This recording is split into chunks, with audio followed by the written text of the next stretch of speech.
Hello everyone. RRB grade 3 ఫార్మసిస్టులు 246 పోస్టులకి computer based test conduct చేయాలని decision తీసుకున్నట్టు ఒక సర్క్యులర్ గురించి నేను ఒక వీడియో చేయడం జరిగింది. అయితే ఈ వీడియోలో ఆ ఎగ్జామ్కి ఎలిజిబిలిటీ ఏంటి, ఏజ్ లిమిట్ ఏంటి, ఎగ్జామ్ ప్యాటర్న్, సిలబస్ ఏంటో ఎక్స్ప్లెయిన్ చేస్తాను. ఫస్ట్ ఆఫ్ ఆల్ ఇది RRB notification CEN centralised employment notification ద్వారా రిలీజ్ చేయడం జరుగుతుంది. సెంట్రలైజ్డ్ ఎంప్లాయ్మెంట్ అంటే ఇండియాలో ఉన్న అందరికీ ఈ ఎగ్జామ్ అప్లై చేసుకోవడానికి ఎలిజిబిలిటీ ఉంటుంది. ఆర్ఆర్బీ జోన్స్ వైజ్గా ఉంటుంది. Central zone, south central zone, north eastern zone, అట్లాగా జోన్స్ వైజ్గా పోస్టులు వేయడం జరుగుతుంది. సో అప్లై చేసుకునేటప్పుడే మీ ప్రిఫరెన్స్ ఇవ్వాల్సి వస్తుంది, ఏ జోన్కి మీరు ప్రిఫర్ చేస్తున్నారని. అలాగే 3 ప్రిఫరెన్సెస్ అడుగుతారు. జోనల్ వైజ్గా మళ్ళీ ఎగ్జామ్ కట్ ఆఫ్ కూడా సెపరేట్గా వస్తుంది. So it is open for entire India. Eligibility ఎవరు అంటే, if you see the educational qualification for grade 3 pharmacist 10+2 అయ్యి డిప్లొమా ఇన్ ఫార్మసీ చేసిన వాళ్ళు అండ్ దెన్ బీ ఫార్మసీ చేసిన వాళ్ళు ఎలిజిబుల్. అయితే they should be registered as a pharmacist in state pharmacy council అనమాట. State pharmacy council registration అయి ఉండాలి. Diploma in pharmacy are bachelor in pharmacy ఇద్దరు ఎలిజిబుల్ దీనికి.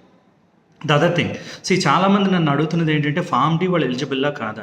నేను ఆల్రెడీ పీసీఐ వాళ్ళు ఒక గెజిట్ రిలీజ్ చేశారు. ఆ గెజిట్ ప్రకారం ఫార్మసీ ఫీల్డ్లో ఏదైనా ఒక కాంపిటేటివ్ ఎగ్జామ్కి డిప్లొమా ఇన్ ఫార్మసీ ఎలిజిబిలిటీ అయినా, బీఫామ్ ఎలిజిబుల్ అయినా, ఎంఫామ్ ఎలిజిబుల్ అయినా, ఆ అన్ని పోస్టులకి ఫార్మ్ డి కూడా ఎలిజిబుల్ అని ఒక గెజిట్ రిలీజ్ చేయడం జరిగింది.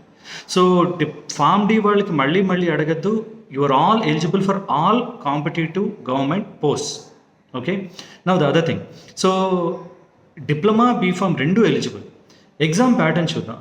Before getting in that, age limit చూస్తే 2019 నోటిఫికేషన్లో ఓపెన్ కేటగిరీ వాళ్ళకి 35 years ఏజ్ లిమిట్ ఇచ్చారు. ఓబీసీ వాళ్ళకి 38 years, ఎస్సీ ఎస్టీకి 40 years ఏజ్ లిమిట్ ఇవ్వడం జరిగింది. So 35 for open category OC, ఓబీసీకి 38, ఎస్సీ ఎస్టీకి 40 years వరకు ఇవ్వడం జరిగింది. Now let us see the test pattern.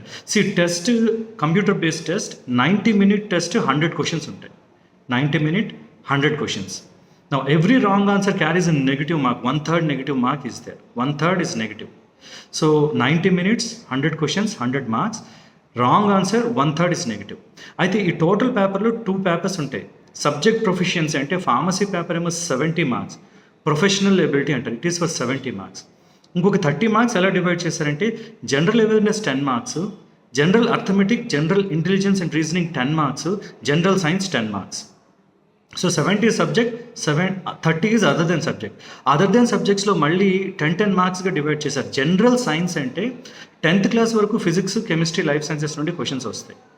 General awareness అంటే it is a different thing. General awareness అంటే current affairs, history of India, geography of India, Indian national movement, ఇవన్నీ వస్తాయి general అవేర్నెస్లో.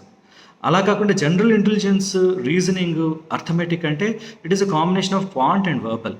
అంటే number system, decimals, fractions, LCM, HCF, algebra, geometry, ఇవన్నీ. అలానే verbal, analogies, alphabetical number series, coding, decoding, ఇవన్నిటి మీద 10 marks వస్తాయి. So 10 general awareness 10. General awareness అంటే స్కూలింగ్లో 10th class వరకు ఫిజిక్స్, కెమిస్ట్రీ, సైన్సెస్ గురించి, రైట్. అండ్ జనరల్ అవేర్నెస్ ఇది. జనరల్ సైన్స్ ఇది. General awareness is about current affairs, history, economics, geography, Indian national movement, ఇవన్నీ. మిగతాది quant and verbal. 10 and 70 is for subject. సబ్జెక్ట్లో 70 marks. జాగ్రత్తగా వినండి. సబ్జెక్ట్కి లెవెల్ ఆఫ్ క్వశ్చన్స్ ఎలా ఇచ్చారంటే, standard of questions will be in the conformity with educational standards of minimum professional qualification. ఇది వాళ్ళు ఇచ్చింది. అంటే అర్థం ఏంటి అంటే, మీకు క్వాలిఫికేషన్లో 2 క్వాలిఫికేషన్స్ ఇచ్చారు, diploma in pharmacy, bachelor in pharmacy. అందులో మినిమం క్వాలిఫికేషన్ ఏది? Diploma in pharmacy. So standard of questions will be with minimum professional qualification. అంటే డిప్లొమా ఇన్ ఫార్మసీ స్టాండర్డ్లోనే క్వశ్చన్స్ ఉంటాయని ఇచ్చారు. నా ఫార్మసీలో సబ్జెక్ట్స్ ఏంటి అంటే ఇంకొక వీడియో చేస్తాను, ఎందుకంటే చాలా టాపిక్స్ ఎక్కువ ఉన్నాయి కాబట్టి దాని గురించి సెపరేట్ వీడియో చేస్తాను. But understand the level will be with diploma level. So this is about RRB grade 3 pharmacist details. Thank you for watching this video.